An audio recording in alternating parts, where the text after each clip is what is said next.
আসসালামু আলাইকুম ওয়া রাহমাতুল্লাহ। আশা করি সকলে ভালো আছেন। আমার প্রিয় আলেম ওলামা ধার্মিক ভাইরা যারা আছে, আমি আপনাদের উদ্দেশ্যে একটি কথাই বলতে চাই। যদি একজন কবিরাজ, একজন বেনামাজি যার কোরআন তেলাওয়াত সহি শুদ্ধ নেই, সে ব্যক্তি যদি জিন জাদুর চিকিৎসা করতে পারে, তার মাধ্যমে মানুষের যদি উপকার হয়, তারা যদি অনেক অনেক হিউজ পরিমাণ টাকা মানুষের থেকে ইনকাম করে নিতে পারে, আপনি একজন কোরআনের গবেষক, আপনি আলেম ওলামা, আপনি একজন ধার্মিক মানুষ, আপনি কেন মানুষের খেদমত করতে পারতেছেন না? আপনি কেন মানুষের উপকার করতে পারবেন না?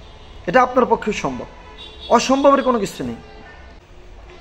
তবে প্রিয় ভাই, মনে রাখবেন, আমাদের এই জগতে এই লাইনে ধোঁকাবাজ, তান্ত্রিক, কবিরাজ অনেক বেশি। দেখবেন আসলে মানুষ মাথায় টুপি, মুখে দাঁড়িয়ে রাখলেই তো সে দেখতে হুজুরের মতো।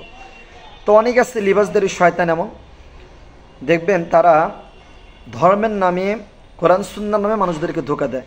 যেমন মহিলা রোগীদের তারা চিকিৎসা করে মুখ খুলে, মুখ না খুললে, মুখ না দেখলে তাদের চিকিৎসা শুদ্ধ হয় না।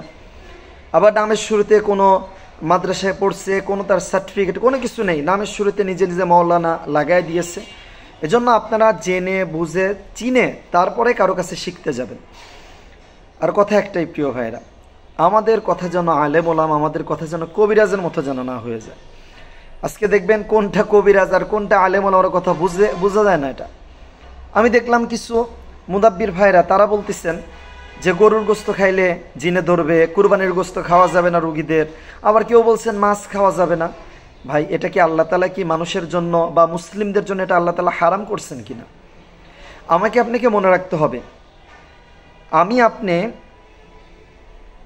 মুদাব্বির বা কবিরাজের আগে আমার আপনার পরিচয়, আপনি একজন আলেম। মুদাব্বির বা কবিরাজের আগে আমার আপনার পরিচয়, আপনি একজন আলেম।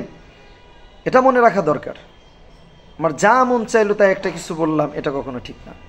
এজন্য প্রিয় ভাইরা, যারা আলেম ওলামা আছেন, আপনার সন্তানকে নিয়ে আপনি কবিরাজের দ্বারস্থ হবেন না, আপনি নিজে শিখবেন।